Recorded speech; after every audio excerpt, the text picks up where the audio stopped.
15 minutes of fame. You are now listening to 15 Minutes of Fame Radio. Let's go. What's good, everybody? You see who it is, SheLovesBattleRap, and you see where I'm at, 15 Minutes of Fame. Get used to this face. Everybody was asking me in my Twitter and on my Instagram, where is my Born Legacy 3 recap?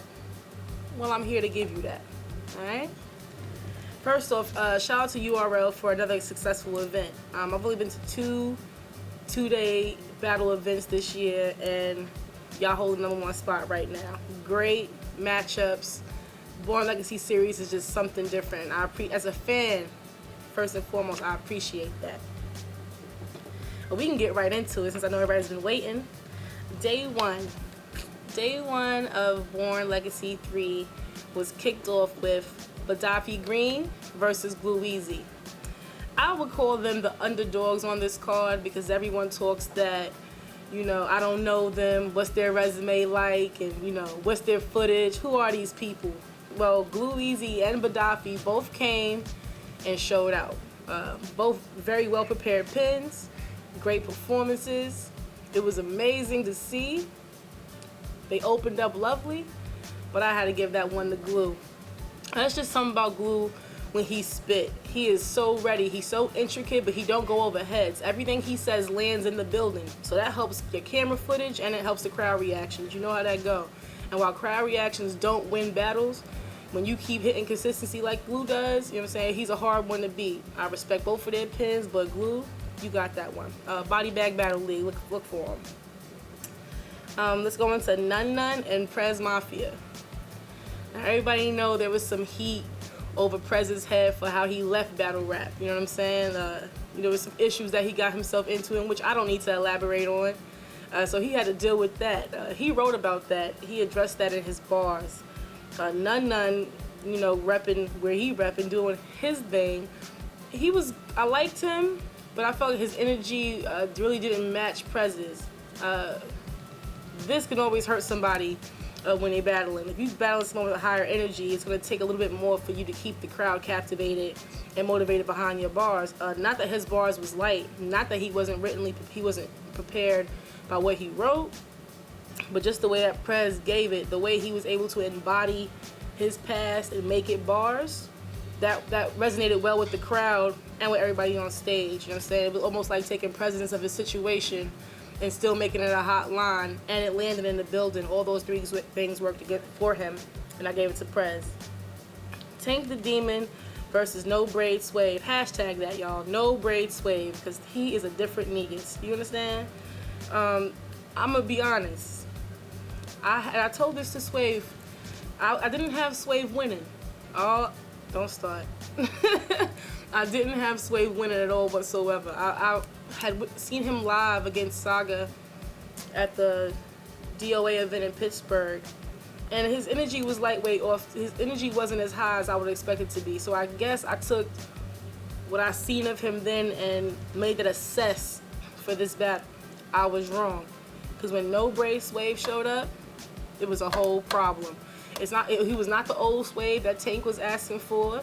He wasn't the old Swave that you would be used to. When this battle drops, if that's not one of the first 3 battles Smack drops, I don't know what they doing over there. But it definitely should probably be one of the first 2 battles that drop. No games and no shade to nobody else. The cards was fire, the battle was fire on day 1, but one of the first 2 battles URL, Swave and Tank, because they got to see that Swave, because, you know what I'm saying, the doubt is real. I was one of those doubters, so you know what I'm saying, you got to make sure you put that plate up there for them. The chess.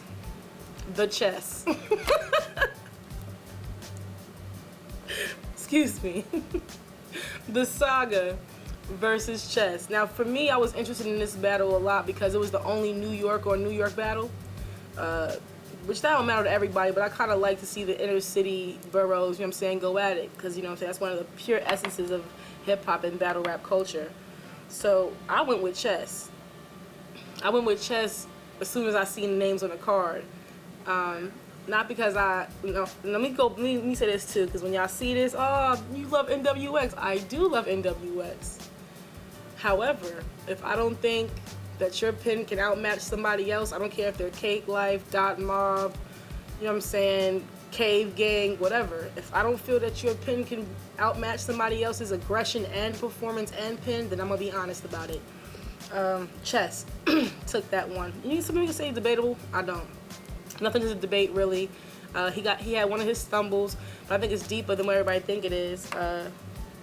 With his vomiting issues or about to vomit issues, but once that was out the way, he did his thing. There was nothing that one situation, that one moment of the battle changed for the rest of his bars.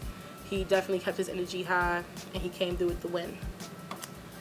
Rum Nitty and Ill Will. I'm so proud of Ill Will. See, it brings me joy to see someone work like that. It brings me absolute joy to see him come with such aggression, to see him come ready, like not emotional, but just super heavy, ready with the pen, just ready to give you bars. He was ready for 45 minutes pacing up and down the block. I watched him personally prepare himself, and when he got on that stage, it was something epic. Now Nitty, we all know Nitty is that consistent lander, boom, boom, boom, boom, boom. So let's not, when I say the winner, let's not even think for a second that I'm saying that Nitty got ran through. No, Nitty getting ran through is really not a possibility in my eyes. But the ill will that was present, it was a great battle. I want to say, I'm giving it to Will. I'm giving it to Will. Some of y'all gonna try to call it as a debatable. I don't really try to do too many debatable battles when it comes to my recaps or my opinions. Some of them are, but this one I'll go ahead and give it to Ill Will. He definitely did his thing back on the URL stage. It was wonderful to see that. Now, we all know that there was an issue with B Magic and Young Ill not showing up for their battle. And while the battle rappers feel they don't have to explain anything to their fans, I think that's a little bit outlandish. Because, without a fan base, who is B Magic? Without a fan base, who is Young Ill? You know what I'm saying? It's hard to create a fan base just in your state and do the things you've done. If it wasn't for stepping on certain stages, you wouldn't be the person that you are as far as in the culture.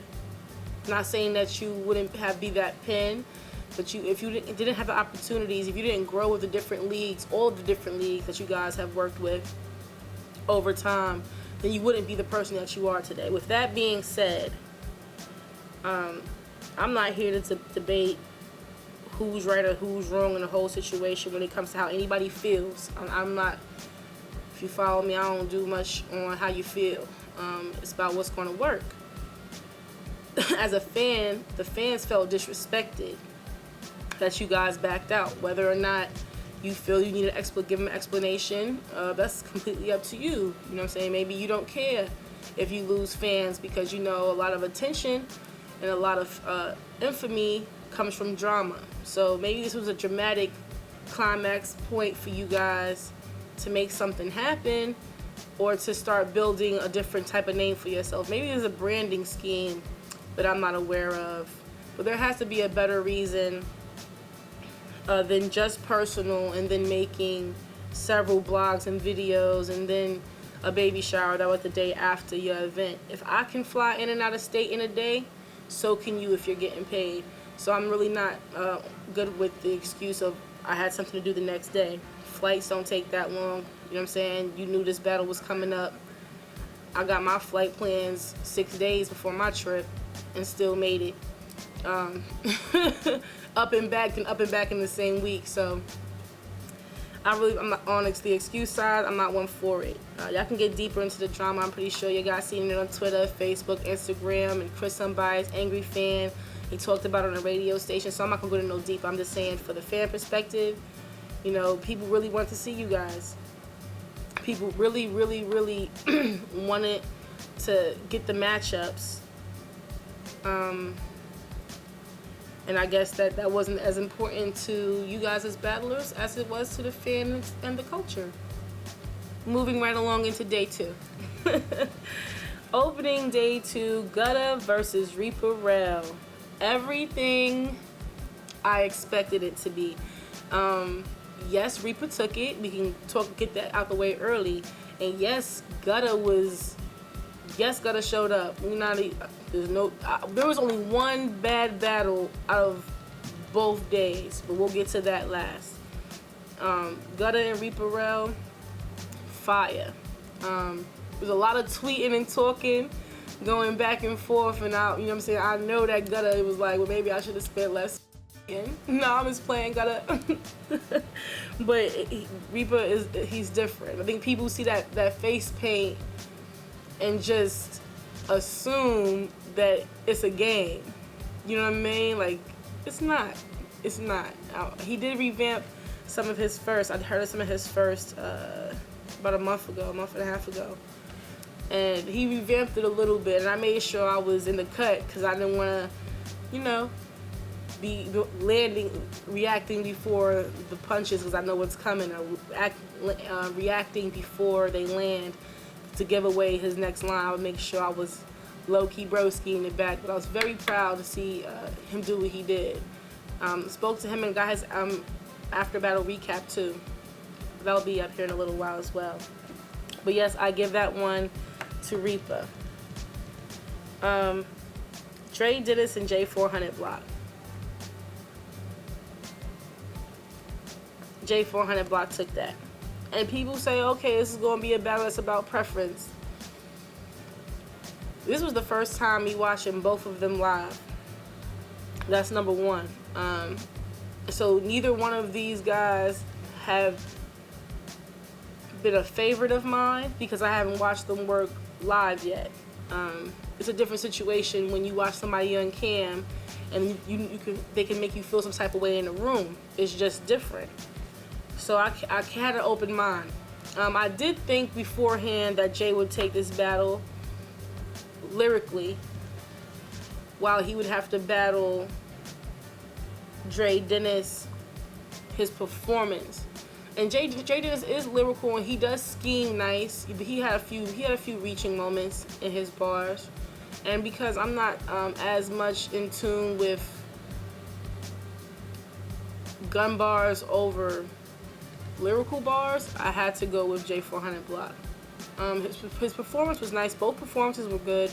But if you're gonna base it off, if it's about what I prefer lyricism and performance and schemes and bars. I feel like J400 block gave me all of that in this battle, so I took that and I ran with it. Prep versus Lotta Zay.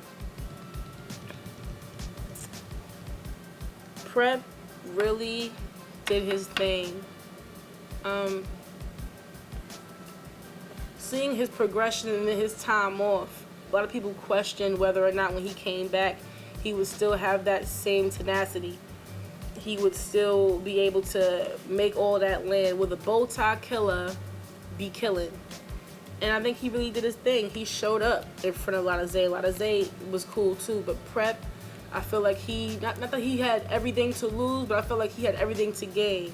It was definitely his time to revamp and reclaim his name and his spot so he could move forward, because I would love to see him work again. Everybody catches bodies.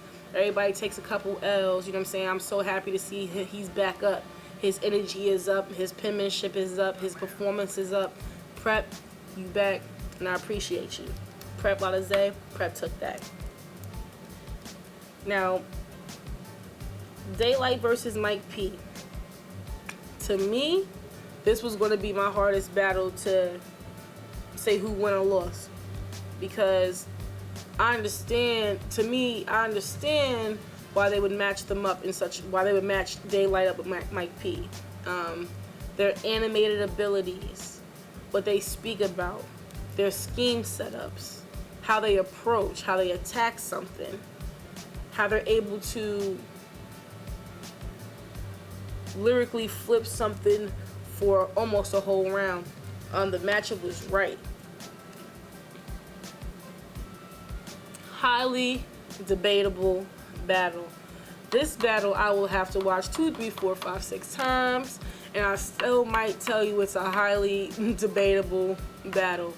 When the battle is so good that you don't have an answer, that's what battle rap is all about. I mean, you got to get stumped a couple of times where it's just like, ooh, the matchup was so epic, the pins were so close, the schemes were so fire on both sides that you just can't say, oh, somebody won or lost. This is one of those battles. And if you don't believe me when you watch it, if you're able to listen to it first without watching it, do so. And then watch it. And you understand what I'm saying. I know I'm going to do both even though I was in the building. The energy was high. The schemes were off the hook. Daylight, I ain't gonna give it up. Daylight and Mike P, they gave it up. They definitely did. Performance of the night. I want to say that was the battle of the night and the most debatable battle of the series.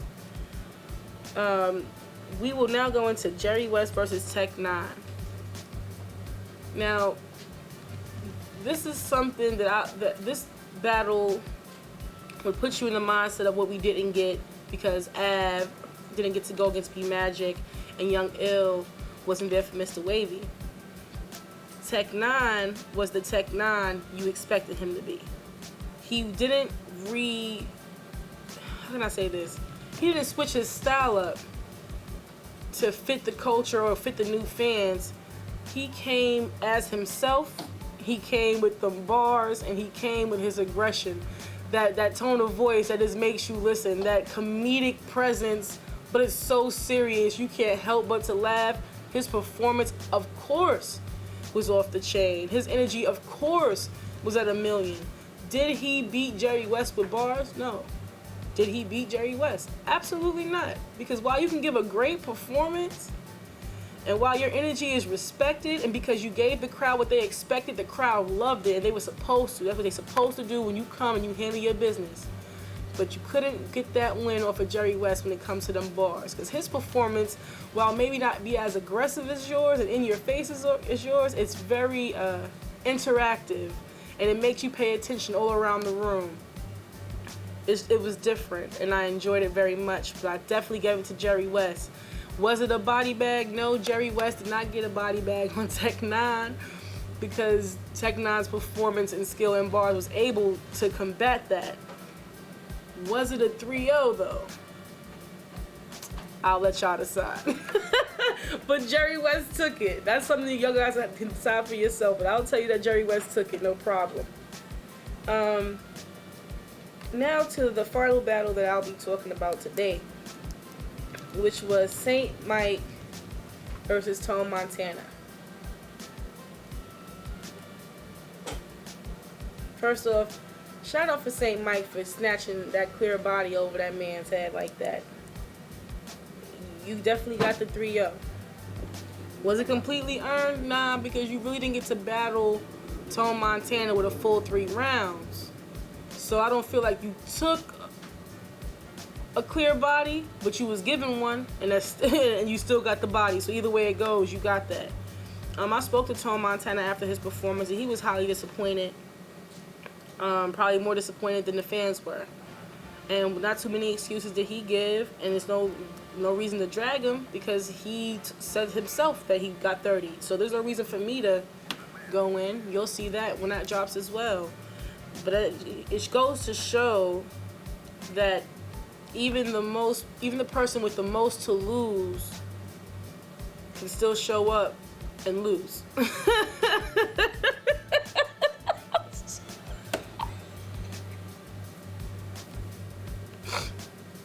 I'm sorry. It was something wicked.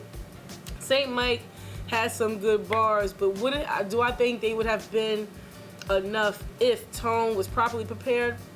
Probably not to catch no body off of him. But I can't pull a dot, can't do a dot and reach for answers until I see Tone battle again. He the underdog in everything right now until he redeems himself. He did say he wanted a rematch. So, Saint Mike, if you down for a rematch with Tone Montana, you know what I'm saying? Holler at him because he feels that he has to redeem himself. I already spoke about B Magic and Young Ill no showing.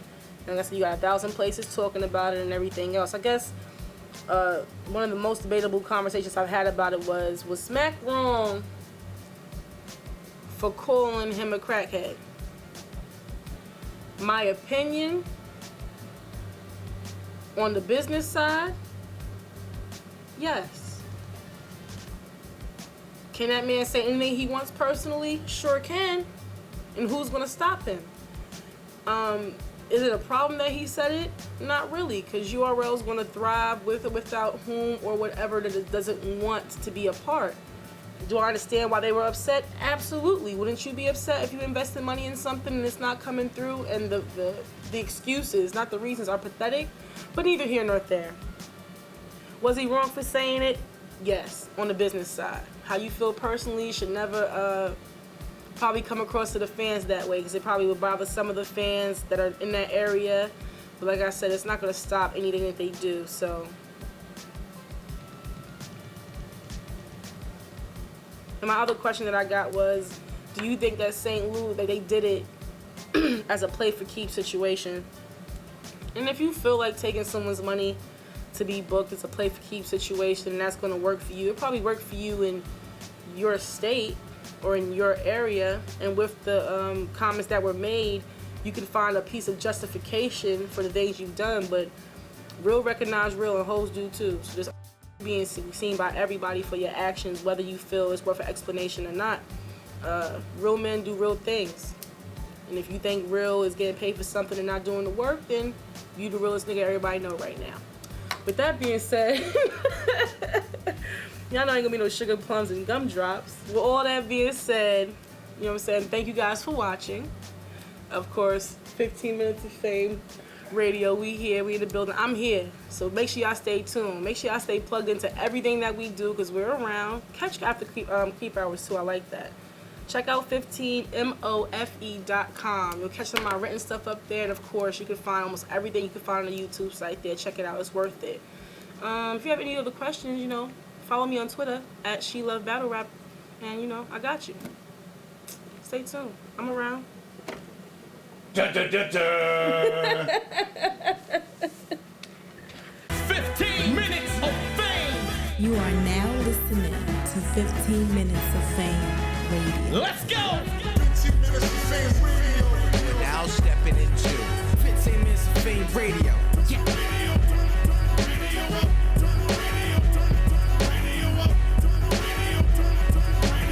That's my motherfucking jam right there.